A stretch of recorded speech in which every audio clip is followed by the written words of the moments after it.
ചില സ്ഥാനത്ത് ദൈവം നമ്മെ കൊണ്ട് എത്തിക്കുന്നത് നമ്മുടെ കഴിവ് കൊണ്ടോ ജ്ഞാനം കൊണ്ടോ അല്ല. ചില രാജ്യങ്ങളിൽ ദൈവം നമ്മെ കൊണ്ടുപോകുന്നത് നമ്മുടെ ഇഷ്ടമനുസരിച്ച് ജീവിക്കുവാനല്ല. ചില ഭവനങ്ങളിൽ ദൈവം നമ്മെ കൊണ്ട് എത്തിക്കുന്നത് നമ്മുടെ സൗന്ദര്യത്തിൻ്റെ മികവ് കൊണ്ടല്ല. ചില സ്ഥാനത്ത് ദൈവം നമ്മുടെ മുൻപിൽ ചില ദുർഘടങ്ങളും കഷ്ടതകളും കണ്ണുനീരും ഒരുക്കുന്നത് നമ്മെ നശിപ്പിച്ച് കളയുവാനല്ല, ദൈവത്തിൻ്റെ ഹിതം നമ്മിൽ കൂടെ പ്രവർത്തിപ്പിക്കുവാൻ ദൈവം ചില പാത്രങ്ങളായി ഉപകരണങ്ങളായി നമ്മെ തിരഞ്ഞെടുത്തത് കൊണ്ടാണ്. ദൈവത്തിന് മഹത്വമുണ്ടാകട്ടെ. നമ്മുടെ ചിന്തയ്ക്കായി തിരുവചനത്തിൽ നിന്നും ഒരു വേദഭാഗം ഈ പ്രഭാതത്തിൽ നമുക്ക് വായിക്കാം. എസ്തേറിൻ്റെ പുസ്തകം 4-ാം അധ്യായത്തിൻ്റെ 13-14 വാക്യങ്ങളിലെ ചില ശകലങ്ങൾ. മൊർദെഖായി എന്ന് പറയുന്നതായ യഹൂദ ഒരു മനുഷ്യൻ തൻ്റെ വളർത്തുമകളായ എസ്തേറിന് അയച്ച കത്തിലെ ചില വാചകമാണ്. അദ്ദേഹം ഇങ്ങനെ എഴുതുന്നു: നീ രാജസന്നിധിയിൽ ഇരിക്കുന്നതിനാൽ, കൊട്ടാരത്തിൽ ഇരിക്കുന്നതിനാൽ എല്ലാ യഹൂദന്മാരിലും വെച്ച് നീ രക്ഷപ്പെട്ടു കൊള്ളാമെന്ന് വിചാരിക്കരുത്. രണ്ടാമത്തെ വാചകം: ഇങ്ങനെയുള്ള ഒരു കാലത്തിന് വേണ്ടി അല്ലയോ ദൈവം നിന്നെ രാജസ്ഥാനത്ത് കൊണ്ടുവന്നത്, ആർക്കറിയാം. Praise the Lord. ഇന്ന് ഈ പ്രഭാതയാമത്തിൽ മൊർദെഖായി എഴുതി നിർത്തിയതായ ആ ഒരു വാക്കിന് നാം ഉത്തരം കണ്ടുപിടിക്കണം. ആർക്കറിയാം? നിങ്ങൾക്കറിയാമോ നിങ്ങൾ ഒരു സ്ഥാനത്ത് ചെന്നിരിക്കുന്നത് എന്തിനാണെന്ന്?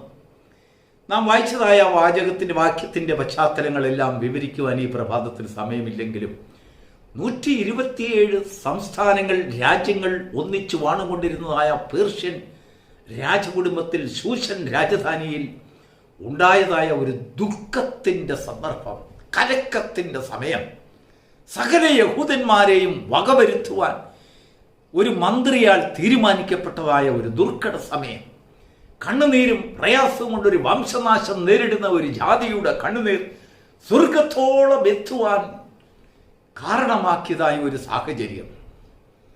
കാരണം എന്താണെന്നറിയാമോ? ഹാമാൻ എന്ന് പറയുന്നതായ ഒരു മന്ത്രി അഹശ്വേരോശ് രാജാവിനോട് ചെന്ന് പറയുന്നതായ ഒരു വാചകമുണ്ട്: മഹാരാജാവേ, നമ്മുടെ രാജ്യങ്ങളിലും സംസ്ഥാനങ്ങളിലുമെല്ലാം ഒരു ജാതി, ഒരു വല്ലാത്ത ജാതി ചിതറിക്കിടക്കുന്നു. എവിടെ നോക്കിയാലും അവരുടെ ഒരു അംശം അവിടെ ഇവിടായി തെളിഞ്ഞു കാണുന്നു. അതിനുശേഷം പറയുന്ന വാചകം: അവരുടെ ന്യായപ്രമാണം നമ്മുടെ ഇതിൽ നിന്നും സകല ജാതികളിൽ നിന്നും വ്യത്യാസമായ ഒരു ന്യായപ്രമാണം. നമുക്കവരെ ഇങ്ങനെ വിടാൻ പറ്റത്തില്ല. വിട്ടാൽ നമുക്ക് നാശമാണ്. അതുകൊണ്ട് എന്ത് ചെയ്യണമെന്നറിയാമോ?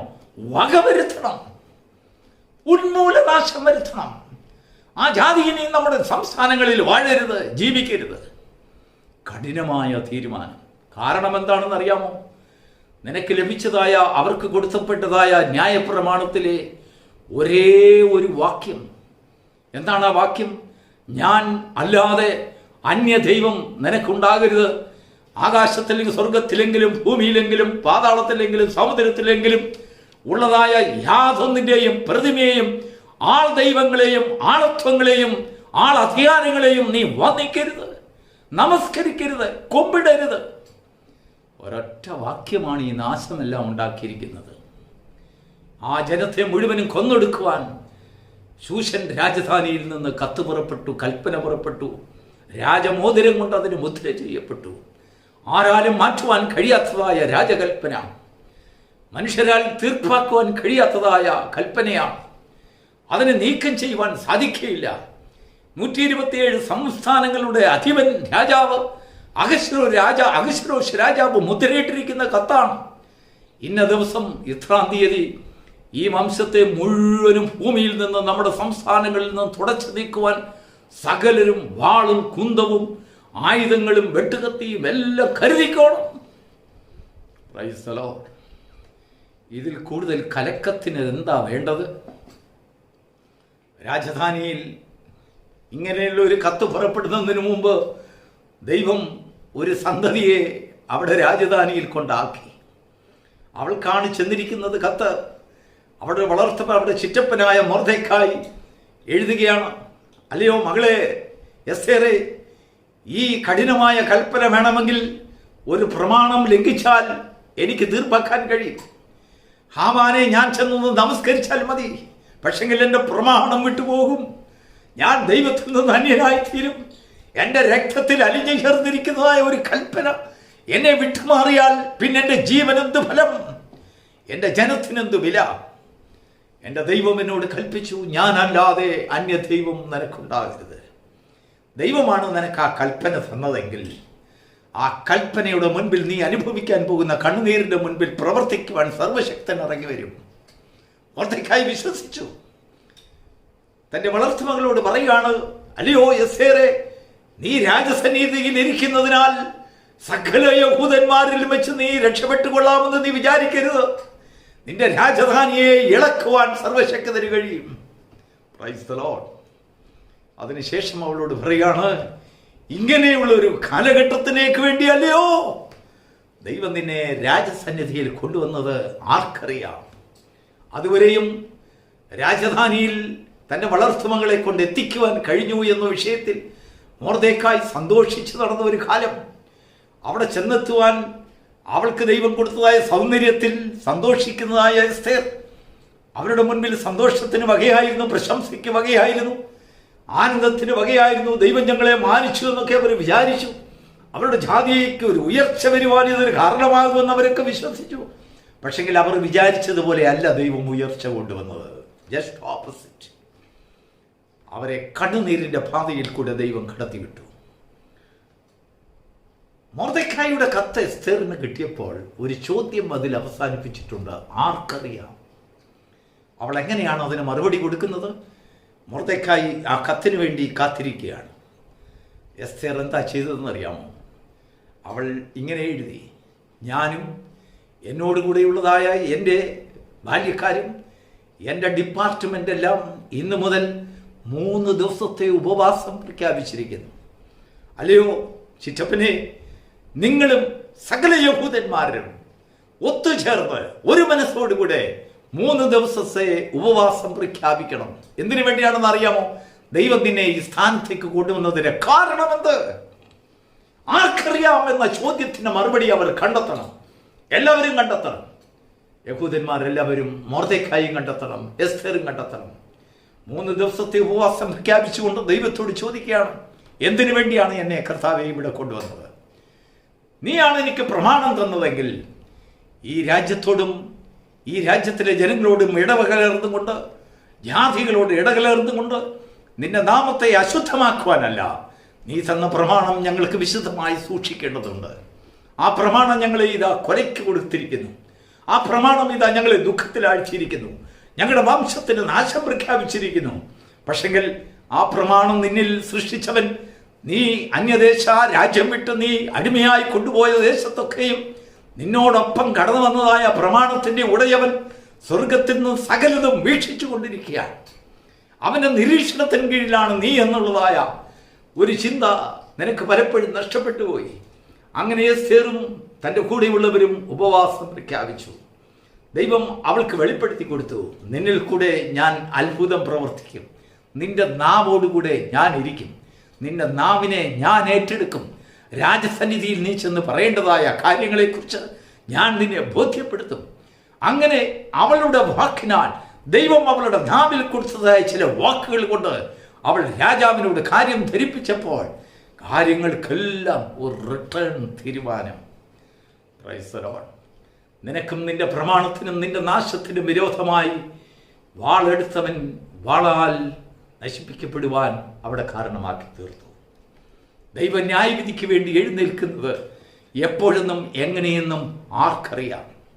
ഹാമാന്റെ ഭാര്യ ഹാമാനോട് പറയുന്ന ഒരു വാക്കുണ്ട്, നിന്റെ മുൻപിൽ നിന്റെ കണ്ണിൽ കരടായി നിനക്ക് ശത്രുവായി നീ പരിഗണിക്കുന്നതായ മൊർദെഖായി ഒരു യഹൂദനാണെങ്കിൽ നീ അവനെ ജയിക്കയില്ല. കാരണം അവൻ്റെ ഉള്ളിൽ ഒരു പ്രമാണമുണ്ട്. അവൻ ആ പ്രമാണത്തിന് വേണ്ടി ജീവൻ കൊടുക്കുവാൻ തയ്യാറുള്ളവനാണ്. അവൻ്റെ ജീവനെ വിലയേറിയതായി അവൻ എണ്ണുകയില്ല. പ്രിയപ്പെട്ട ദൈവമക്കളെ, നമ്മെ ചില രാജ്യങ്ങളിൽ ദൈവം കൊണ്ടുവരുന്നത് നിന്റെ ജനത്തിൻ്റെ രക്ഷയ്ക്ക് വേണ്ടി നീ ദൈവസന്നിധിയിൽ ചില ഉത്തരങ്ങൾ തേടുന്നതിന് വേണ്ടിയാണ്. ചില ഉദ്യോഗങ്ങൾ ദൈവം നിനക്ക് തരുന്നത്, ദൈവം നിന്നെ ഏൽപ്പിക്കുന്നതായ ചില കാര്യങ്ങളിൽ എന്ത് തീരുമാനമെടുക്കണമെന്ന് അനേകർക്ക് മാതൃക കാണിക്കുന്നതിന് വേണ്ടിയാണ്. ചില ഭവനങ്ങളിൽ ദൈവം നിന്നെ കൊണ്ടുവരുന്നത് നിന്റെ സൗന്ദര്യത്തിൻ്റെ പൂർണ്ണത കൊണ്ടല്ല, എന്നാൽ നിന്റെ ലാവണ്യം കൊണ്ട് നീ അവിടെ നേടുവാനുള്ളതായ ചില സൗഭാഗ്യങ്ങളെക്കുറിച്ച് ആ ഭവനത്തിൽ ഒരു വലിയ ഉണർച്ച കൊണ്ടുവരുവാനാണ്. ദൈവത്തിന് സ്തോത്രം. നിന്റെ പ്രമാണം, നിന്റെ ഉള്ളിൽ വസിക്കുന്നതായ പ്രമാണം ആ ഭവനത്തിൽ ദൈവം വ്യാപിപ്പിക്കും. നീ പ്രമാണത്തിൽ നിൽക്കുന്നവളെങ്കിൽ നിന്നിൽ കൂടെ ദൈവം അത്ഭുതം പ്രവർത്തിക്കും. നീ പോകുന്നിടത്തൊക്കെയും നിന്റെ കൂടെ പ്രമാണം വരും. ദൈവത്തിന് മഹത്വം ഉണ്ടാകട്ടെ. ഈ പ്രഭാതത്തിൽ നമ്മുടെ ഉള്ളിൽ ഒരു ഉത്തരം കണ്ടെത്തണം. കർത്താവ് എന്തിനാണ് എന്നെ ഈ ദേശത്ത് കൊണ്ടുവന്നത്? ദൈവം നിന്നെ അമേരിക്കയിൽ കൊണ്ടുവന്നിട്ടുണ്ടെങ്കിൽ നിന്നെ അമേരിക്കക്കാരനാക്കാൻ വേണ്ടി മാത്രമല്ല, അമേരിക്കയിൽ ദൈവം നിന്നിൽ കൂടെ പ്രവർത്തിക്കുവാൻ ചില പദ്ധതികൾ കാണുന്നു. ജർമ്മനിയിൽ കൊണ്ടുപോകുന്നുണ്ടെങ്കിൽ, ഗൾഫിന്റെ പ്രദേശത്ത് കൊണ്ടുപോകുന്നുണ്ടെങ്കിൽ, ഇന്ത്യയിൽ തന്നെ നിന്നെ വയ്ക്കുന്നുണ്ടെങ്കിൽ, നിന്റെ സ്വദേശത്ത് തന്നെ നിർത്തുന്നുണ്ടെങ്കിൽ, നിന്റെ ഉദ്ദേശം കൊണ്ടല്ല, നിന്റെ കഴിവ് കൊണ്ടല്ല, ജ്ഞാനം കൊണ്ടല്ല, നിന്റെ പരാജയമല്ല, നിന്റെ ഉയർച്ചയുമല്ല, ദൈവത്തിന്റെ പദ്ധതി നടപ്പാക്കുവാൻ ദൈവം ചില മുഖാന്തരങ്ങൾ നിന്നിൽ കൂടെ ഒരുക്കുന്നതിന് വേണ്ടിയാണ്. എന്നാൽ നമുക്കുള്ളതായ ഒരു കടപ്പാട്, മൊർദെഖായി ചോദിച്ചതായ ഒരു ചോദ്യത്തിന് മറുപടി നമ്മിൽ കണ്ടെത്തണം. ഈ സ്ഥാനത്ത് ദൈവം എന്നെ കൊണ്ടുവരുവാൻ ഈ കാലഘട്ടത്തിലേക്കല്ലയോ ദൈവം എന്നെ കൊണ്ടുവന്നത്? ആർക്കറിയാം? ദൈവത്തിനറിയാം. ദൈവം നിന്നോട് സംസാരിക്കും. ദൈവത്തിന് മാത്രമേ അറിയാവൂ. നിനക്ക് അറിഞ്ഞുകൂടാ, നിനക്ക് ഗ്രഹിക്കുവാൻ കഴിയുകയില്ല. എന്നാൽ ദൈവം അത് നിനക്ക് വെളിപ്പെടുത്തും. ദൈവത്തിന്റെ സന്നിധിയിൽ നീ മുട്ടുമടക്കുമ്പോൾ ദൈവത്തിന്റെ ആത്മാവ് നിനക്ക് വെളിപ്പെടുത്തി തരും. ഇതിനായിട്ടാണ് ഞാൻ നിന്നെ കൊണ്ടുവന്നത്, നിനക്ക് വിരൽ ചൂണ്ടിക്കാണിക്കും. ദൈവത്തിന് മഹത്വം ഉണ്ടാകട്ടെ. അതിനു മുമ്പ് മൊർദെഖായി പറഞ്ഞതായ ഒരു കാര്യം, നമ്മുടെ എല്ലാവരുടെയും മനസ്സിൻ്റെ ഒരു ചിന്തയുണ്ട്. ഞാൻ ഇന്ന സ്ഥാനത്തായതിനാൽ എനിക്ക് കുഴപ്പമൊന്നുമില്ല, ഞാൻ ഇന്ന രാജ്യത്തായതിനാൽ ഈ നിയമം കൊണ്ട് എന്നെ ബാധിക്കുന്നതല്ല, ഞാൻ ഇന്ന ഉദ്യോഗത്തിലിരിക്കുന്നതിനാൽ ഇന്ന ബുദ്ധിമുട്ടുകൾ എന്നെ ബാധിക്കത്തില്ല, എൻ്റെ കുഞ്ഞുങ്ങളെ ബാധിക്കില്ല. ബാധിക്കും. നിന്റെ അരമനയിലേക്ക് കടന്നു വരും, നിന്റെ ഭവനത്തിലേക്ക് കടന്നു വരും.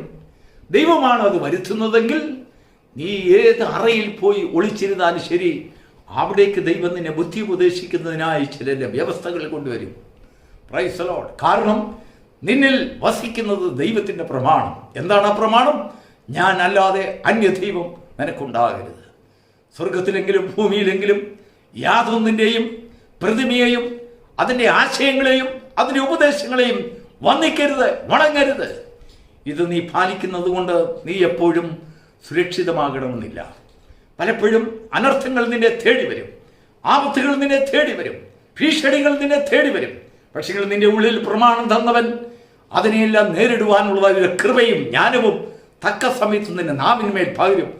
കൃപ നിനക്ക് ലഭിക്കുന്നുണ്ടെങ്കിൽ ആ കൃപയിൽ വളർന്നുകൊണ്ട് അങ്ങനെയുള്ള സാഹചര്യങ്ങളെ നിനക്ക് നേരിടുവാൻ കഴിയും. കർത്താവിന്റെ വചനം ശുശ്രൂഷയിൽ ശിഷ്യന്മാരോട് പറയുകയാണ്, അനർത്ഥങ്ങളും ചോദ്യോത്തരങ്ങളും അനേക വിചാരണകളും നിങ്ങൾക്ക് ഭൂമിയിൽ നേരിടേണ്ടതായിട്ടുണ്ട്. പക്ഷെങ്കിൽ ഒന്നറിയുക, തക്ക സമയത്ത് നിങ്ങളുടെ നാവിന്മേൽ ഞാൻ ചില ജ്ഞാനങ്ങൾ കൊണ്ടുവരും. ആ ജ്ഞാനം കൊണ്ട് നീ അവരെ ജയിക്കും. ആ ജ്ഞാനം കൊണ്ട് നീ ആ സാഹചര്യങ്ങളെ അതിജീവിക്കും. അതിനുള്ളതായ കൃപ ദൈവത്തിൽ നിന്ന് പ്രാപിക്കുവാൻ ഈ പ്രഭാതം ദൈവം നമ്മെ സഹായിക്കുമാറാകട്ടെ.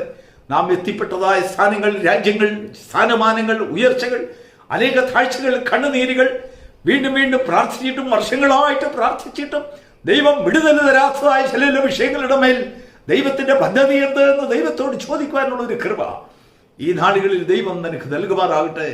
ദൈവത്താൽ നയിക്കപ്പെടുന്നവനാകട്ടെ, ദൈവത്താൽ സ്നേഹിക്കപ്പെടുന്നവനാകട്ടെ, ആദരിക്കപ്പെടുന്നവനാകട്ടെ. God bless you.